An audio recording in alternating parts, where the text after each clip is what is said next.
is Sagar Soni from Pratap Institute of Technology and Science Seeker. Today we learn memory. Memory in computer architecture and organization.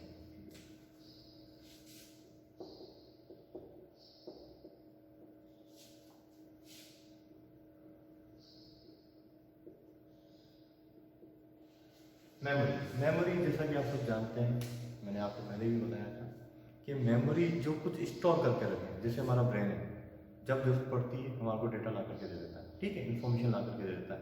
तो जो information इकट्ठा कर सके और ज़रूरत पड़ने पे दे सके, ठीक है, हमें शो ऑफ कर सके, दैट इज कॉल्ड मेमोरी। एक रजिस्टर है हमारा, रजिस्टर क्या करता है, इन्फॉर्मेशन को स्टोर करने के काम आता है, that is also memory type, एक मेमोरी ही है। तो मोबाइल हो गया हमारा या हमारा कंप्यूटर हो गया, इसके अंदर मेमोरी हम किसको बोलते हैं, किस तरह से काम करते हैं, आज हम वो देखेंगे, ठीक है। तो कंप्यूटर आर्किटेक्चर की अगर मैं बात करूं तो CAO या CA कंप्यूटर आर्किटेक्चर के अंदर मेमोरी को इस तरह से डिवाइड किया गया है। नंबर 1 पे उन्होंने लिखा है कि आता है हमारा कैशे, नंबर 2 पे आता है हमारा रैम या फिर रॉम, नंबर 3 पे हमारा आता है सेकेंडरी, ये हमारा प्राइमरी, ठीक। नंबर 1 हम लेते हैं cache memory. Cache memory no doubt RAM की जैसे ही एक मेमोरी का टाइप है जो कि हमारे CPU से डायरेक्टली लिंक होता है। अगर ये कैश है हमारा और ये हमारा CPU है तो ये इससे डायरेक्टली कनेक्ट होगा, ठीक है। और ये चीज हमारी डायरेक्टली कनेक्ट होगी किससे, रैम से, और रैम कनेक्ट होगा हमारा हार्ड डिस्क से। तो ये जो डायग्राम बना है ये बता रहा है, इसमें मैं बताना चाह रहा हूँ कि ये जो कैश मेमोरी है वो डायरेक्टली लिंक होती है सेंट्रल प्रोसेसिंग यूनिट से। क्यों जरूरत पड़ी इसकी जरूरत इस वजह से पड़ी कि जब हम काम करते हैं तो नो डाउट हमारे को स्पीड फास्ट करनी होती है या हम स्पीडली वर्क करना चाहते हैं, ठीक है। तो रैम क्या करता है, रैम तो हमारे को पता है नॉन वोलेटाइल होता है या वोलेटाइल होता है, वोलेटाइल होता है। वोलेटाइल मतलब पावर ऑफ होते ही चला जाएगा, इसके अंदर जो भी लिखा है।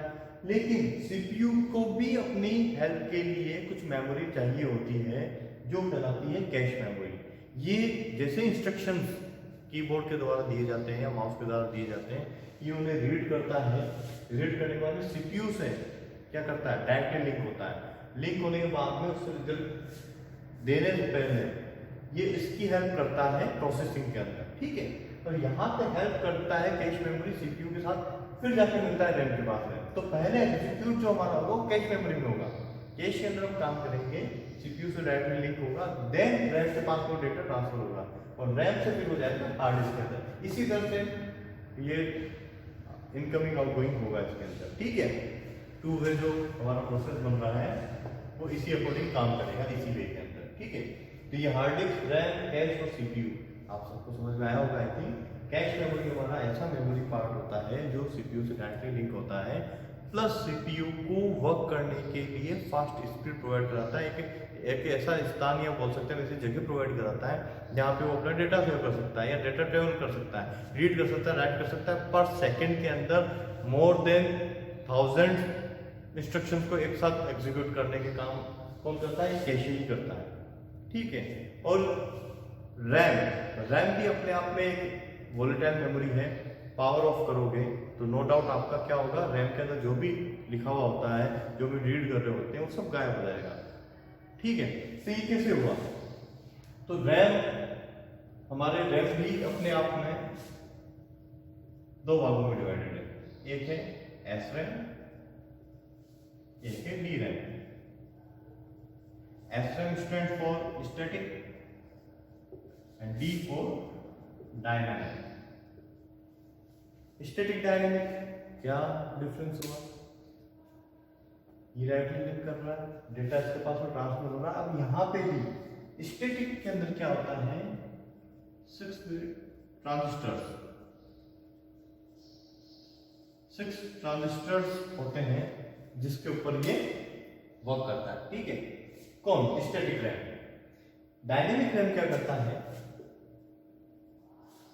एक ट्रांजिस्टर देता है और एक कैपेसिटर देता है। Capacitor no doubt charge store करके रखता है। स्टैटिक रैम के अंदर कोई कैपेसिटर नहीं है, ट्रांजिस्टर से 6 उसके ऊपर वो वर्क कर रहा है। तो जब ऐसा काम होता है तो वहां पे क्या होता है, हमारे कंटिन्यूसली करंट का फ्लो होना जरूरी है, ठीक है। वहां पे फ्लक्चुएशन आते ही ये नहीं काम करेगा। तो इसीलिए फिर डायनेमिक रैम आया जहां पे कुछ फ्लक्चुएशन को हैंडल कर लेता है, क्योंकि कैपेसिटर को चार्ज करके स्टोर करके रखता है अपने पास में, ठीक है। तो यहाँ पे जब रिफ्रेश की जरूरत हमें नहीं पड़ती है, यहाँ पे कंटिन्यूसली प्रोसेस में होना चाहिए, करंट फ्लो होना चाहिए। यहाँ पे हमारे को रिफ्रेश करता है ये पर सेकंड में हजारों रिफ्रेश देता होगा रीड राइट करके डेटा का, ठीक है।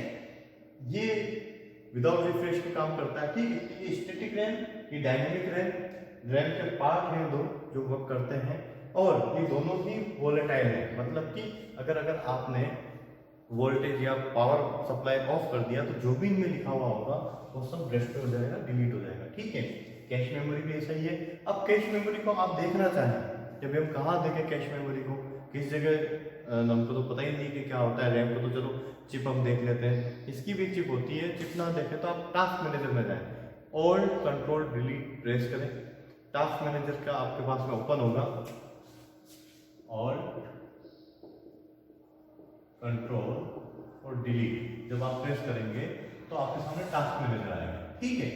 अब विंडोज 7 की अगर मैं बात करूं तो वहां पे प्रोसेस में जाकर के आप यहाँ देखेंगे कैशे लिखा होगा और यहाँ पे कुछ उसकी इंफॉर्मेशन दी होगी कितनी है। अब विंडोज 10 के अंदर क्या है कि आपको और कंट्रोल को ये डिलीट करने के बाद टास्क मैनेजर ओपन करने के बाद में आपको वहां पे दिखेगा कैशे के अंदर L1, L2, L3 कैशे। वहां पे इस जगह पे 3 आएंगे, L1, L2, L3, ठीक है। वर्चुअलाइजेशन के अंदर आपको ये नजर आ जाएगा easily. L1 for primary, L2 for L1 cache for primary, L2 cache for secondary, L3 for third वाला। ये हमारा कैश का हुआ, ये आप देख सकते हैं। वहां पे रैम आपको पता है, आप देख सकते हैं 2GB 4GB आपके पास में चिप होती है।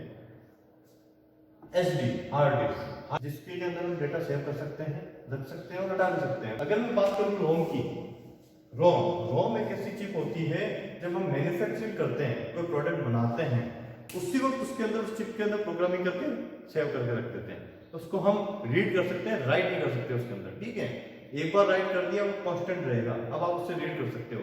जैसे वॉशिंग मशीन है, अब जो अभी अपने ऑटोमेटिक वॉशिंग मशीन आती है उसके अंदर चिप के अंदर ही प्रोग्रामिंग करके सेट कर दिया जाता है, उसको आप रीड कर सकते हो, उससे प्रोसेसिंग हो रही है, लेकिन उसे चेंज नहीं कर सकते, ठीक है।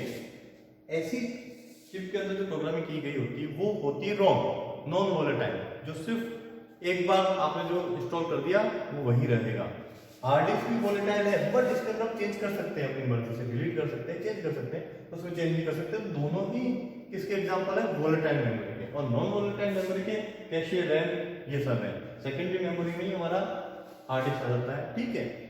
तो आज हम देखें तो हमने क्या देखा, मेमोरी फर्स्ट कैश मेमोरी, हमारी primary memory, secondary memory. Cache memory जो सीपीयू से लिंक होकर के उससे काम करने का स्पेस दे, या हम ये कह सकते हैं कि उसे ऐसा स्पेस प्रोवाइड कराए जहाँ पे वो रीड कर सके, राइट कर सके इंस्ट्रक्शंस को विद इन सेकेंड, 100, 1000 जितना भी, ठीक है, उसकी कैपेसिटी, वो कैशे का काम है। फिर यहाँ से प्रोसेस आगे बढ़कर के रैम पे ट्रांसफर होगा और रैम से बाद में हार्ड डिस्क पे जाएगा। रैम भी अपने आप में जो भी हम देखते हैं, जैसे लैपटॉप है, कंप्यूटर है, उसके अंदर डी रैम हम काम में लेते हैं, डायनेमिक 1 कैपेसिटर 1 ट्रांजिस्टर के साथ में। स्टैटिक रैम भी सिर्फ ट्रांजिस्टर पे वर्क करती है, ठीक है, इसलिए इसको ज्यादातर स्टैटिक रैम को हम कैश मेमोरी के तौर पे ही काम में लेते हैं, ठीक है। हार्ड डिस्क भी अलग अलग आता है। हार्ड डिस्क के अंदर जैसे पेरिफेरल डिवाइसेस आती है, यूएसबी डिवाइस होगी आपकी, ये क्या करती है, यूएसबी जो पेन ड्राइव हम यूज करते हैं वो हार्ड डिस्क का एक छोटा पार्ट है, हम उसके अंदर भी डिवाइस के अंदर क्या करते हैं, डेटा को स्टोर करते हैं। सीडी डीवीडी चलती थी पहले, मैग्नेटिक टेप होती थी, अभी आपके पास में यूएसबी ड्राइव हो गया, एसडी कार्ड, हमारा जो कार्ड होता है, डेटा कार्ड जिसे हम बोलते हैं, वो है, हार्ड डिस्क है, एक्सटर्नल हार्ड डिस्क है। ये सब क्या है, ये डेटा स्टोरेज के लिए सेकेंडरी डिवाइसेस है, ठीक है ना, सेकेंडरी स्टोरेज डिवाइसेस। और प्राइमरी के अंदर हमारे ये जो रोम है ये इंपॉर्टेंट मेमोरी रैम एंड रोम, इसके बिना आपका काम नहीं होगा, ठीक है। कैश मेमोरी सपोर्टिंग मेमोरी है सीपीयू के लिए, ठीक। तो आज हमने देखा कैश, रैम, रोम, सेकेंडरी मेमोरी।